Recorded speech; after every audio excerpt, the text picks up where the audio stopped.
Berikutnya adalah bagaimana menentukan prioritas portofolio project e-government. Salah satu bagian terpenting pada sebuah master plan pengembangan e-government di suatu negara biasanya membahas mengenai rencana pemerintah melaksanakan beberapa project e-government atau portofolio e-government untuk jangka panjang, menengah, dan juga jangka panjang. Tentu saja hal ini berkaitan dengan ketersediaan sumber daya, kemudian tentu saja tidak semua proyek dalam portofolio itu dapat dijalankan sekaligus pada waktu yang bersamaan. Pemerintah harus dapat memilah proyek-proyek mana yang harus didahulukan, yang menjadi prioritas, dan proyek mana yang lebih baik dikembangkan di waktu belakangan atau setelah prioritas telah terpenuhi. Nah, untuk menentukan skala prioritas tersebut, ada suatu matriks yang dapat digunakan sebagai bantuan untuk menentukan project e-government, seperti yang diperlihatkan pada slide berikut.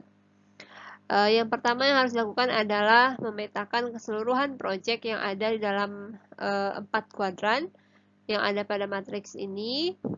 Yang pertama terdapat 2 aspek, yaitu customer focus yang berhubungan dengan tipe pelanggan yang akan memperoleh manfaat dari aplikasi e-government ini yang akan dikembangkan.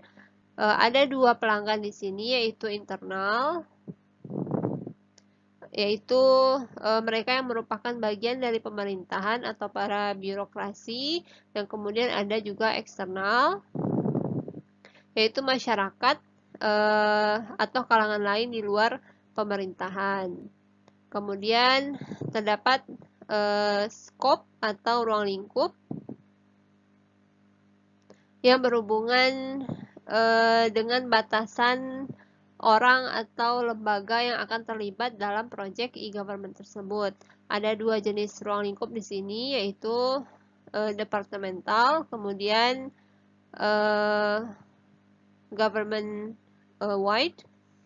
Departemental ini adalah ruang lingkup proyek yang hanya dibatasi oleh satu departemen atau institusi saja, sedangkan government wide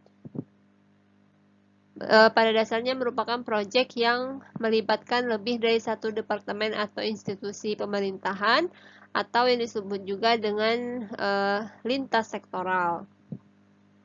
Setelah keseluruhan aplikasi dipetakan, barulah dilakukan langkah berikut, yaitu menentukan skala prioritas proyek.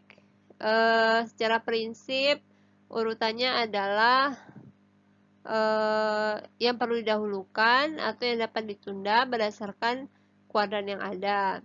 Prioritas pertama adalah eksternal dan government wide, yaitu priority. Prioritas kedua adalah eksternal dan departemental, atau yang disebut juga dengan quick win. Kemudian prioritas ketiga adalah internal dan government wide atau invest.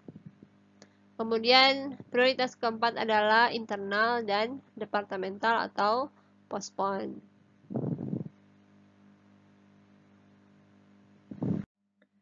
Yang pertama adalah eksternal dan government wide. Aplikasi e-government harus dimulai dari kebutuhan masyarakat yang ada atau customer focus, sehingga mengutamakan sejumlah aplikasi yang stakeholder utamanya adalah masyarakat. Kemudian artinya adalah jika proyek e-government ini selesai, maka masyarakat langsung dapat melihat hasil dan manfaatnya atau high visibility secara langsung. Dipandang dari sisi ruang lingkup, prioritas aplikasi yang harus dikembangkan sangat baik jika yang melibatkan beberapa departemen sekaligus atau lintas sektoral, karena proses-proses atau prosedur yang melibatkan beberapa institusi ini kerap menimbulkan permasalahan di kalangan masyarakat sebagai pelanggan.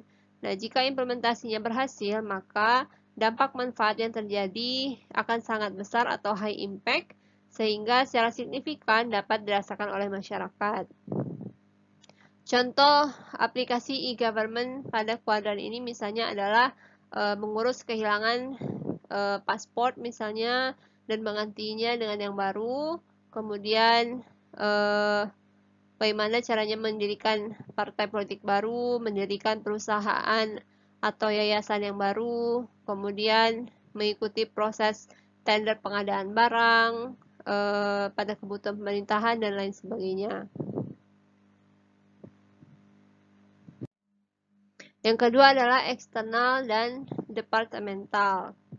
Prioritas kedua ini diberikan kepada aplikasi e-government yang ditujukan kepada masyarakat sebagai pelanggan eksternalnya dan melingkupi wilayah satu departemen atau satu institusi saja. Walaupun dampak yang terjadi tidak sebesar jika dilakukan dengan ruang lingkup lintas sektoral, namun masyarakat dapat melihat manfaatnya secara langsung. Contohnya adalah dalam kategori ini misalnya membayar pajak pribadi dan perusahaan kantor pajak, kemudian mengajukan permohonan kredit ke bank pemerintahan misalnya, kemudian mengurus surat-surat perkawinan ke kantor catatan sipil dan lain sebagainya. Yang ketiga adalah internal dan government wide. Tipe aplikasi ini dalam skala prioritas adalah yang memiliki pelanggan dari kalangan pemerintah sendiri, namun sifatnya adalah lintas sektoral. Manfaat yang diperoleh dari implementasi jenis aplikasi ini adalah meningkatnya kinerja komunikasi antar departemen atau lembaga-lembaga terkait sehingga yang terlibat akan dapat meningkatkan kecepatan dan ketepatan, efisiensi dan efektivitas dalam proses semacam konsolidasi dan juga kontrol internal dan juga interdepartemen, penyusunan kebijakan bersama, dan lain sebagainya. Walaupun keberhasilan implementasi aplikasi ini tidak secara langsung dapat terlihat oleh masyarakat, namun manfaat yang dirasakan oleh kalangan pemerintahan akan cukup besar, yang kemudian menjadi contoh dari aplikasi ini adalah misalnya adanya mutasi pegawai, kemudian tukar-menukar data informasi antar departemen, konsolidasi laporan antar departemen dalam satu kementerian koordinator misalnya, dan lain sebagainya. Yang keempat adalah internal dan departemental. Prioritas ini ditujukan ke proyek-proyek yang sifatnya hanya dilakukan dan bermanfaat bagi sebuah departemen atau lembaga pemerintah saja. Hal ini disebabkan karena selain tidak terlihat secara langsung oleh masyarakat, manfaatnya pun hanya sebatas pada mereka yang berada pada departemen terkait. Manfaat terbesar yang biasa dilakukan adalah meningkatnya kinerja, efektivitas dan efisiensi sehari-hari pada departemen tersebut. Contohnya adalah proses otomatisasi sistem administrasi back office misalnya, kemudian pembangunan jaringan komputer internal, pengembangan sistem kearsipan, dan lain sebagainya.